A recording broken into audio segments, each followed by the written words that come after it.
On October 5, 1966, at 3:09 in the afternoon, engineers at the Enrico Fermi nuclear power plant near Monroe, Michigan, noticed something wasn't right. Inside the reactor, coolant flow readings dropped. Instruments flashed abnormal readings. Temperatures were rising. Something was blocking the flow of liquid sodium, the plant's superheated coolant, through the core. The engineers didn't know it yet, but a piece of metal had broken loose and lodged in a pipe. The result was a partial meltdown inside a nuclear reactor just 30 miles from Detroit. No alarms sounded, no one evacuated. The public didn't even know until the next day, and they wouldn't know the full truth for almost a decade. This is End of the Road in Michigan, where we explore the stories Michigan tried to forget, and the ones that still echo today.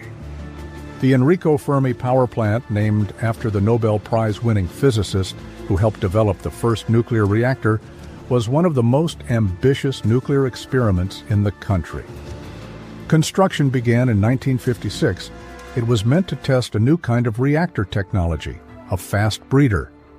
Unlike traditional reactors that consume uranium, breeders were designed to generate more fuel than they used, converting uranium-238 into plutonium-239. The idea was revolutionary: endless energy with minimal waste. Fermi 1 was backed by Detroit Edison and other utility companies, with federal oversight from the Atomic Energy Commission.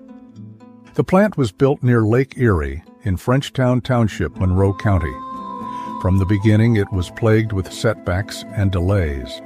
By 1966, 10 years in, it had only produced electricity for 52 hours total, but it was online and operational that October when something went very wrong. Inside the reactor, engineers noticed a sudden drop in coolant pressure. The coolant in Fermi 1 was not water, but liquid sodium, which transfers heat efficiently, but reacts violently with air and water.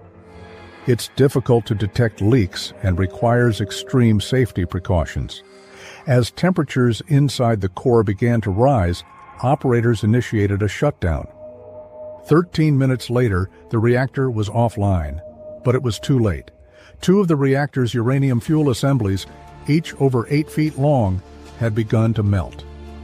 The core temperatures reached 1900 degrees. Radioactivity levels spiked in the system's argon containment. "The trouble is in the reactor," read one Detroit Free Press headline. "The accident exceeded the maximum credible accident," warned a later scientific report. That phrase, maximum credible accident, was government lingo for the worst-case scenario. Fermi 1 had come dangerously close. So, what caused it? Detroit Edison engineers eventually found a 3x8-inch piece of zircaloy lodged in one of the sodium cooling pipes. It had broken off during a previous refueling and wasn't caught. When asked what it looked like, one technician told the Detroit Free Press it looked like a beer can. That quote stuck. Some of the early articles ran headlines like, "Is beer can behind a plant failure?" "Nuclear plant fails, beer can to blame?" It made for good copy, but the truth was more serious. The metal blockage had caused a real meltdown. While no radioactive material was released into the environment, the damage was severe. It took 13 months to clean up and restart the reactor. Even as the cleanup continued, a debate raged behind the scenes, quietly. Documents uncovered years later showed that some officials believed the accident could have been catastrophic.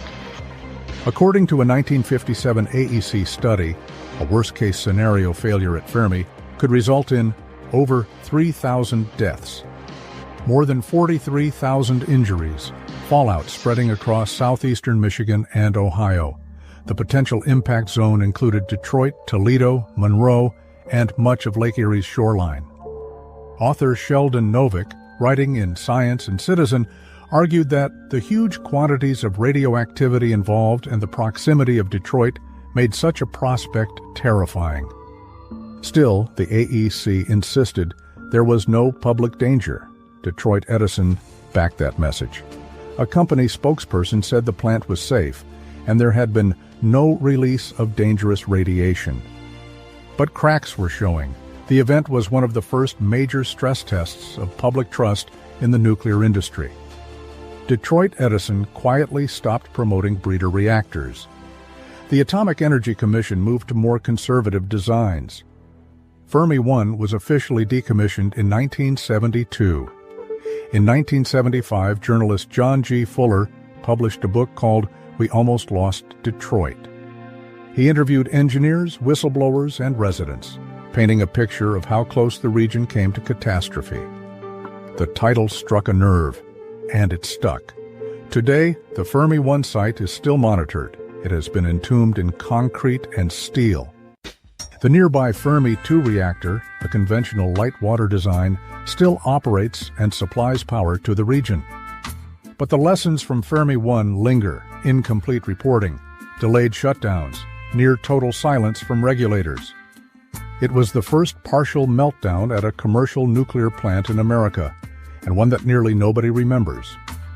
The event happened 13 years before 3 Mile Island and 20 years before Chernobyl, but it taught many of the same lessons about risk, design flaws, and the limits of containment.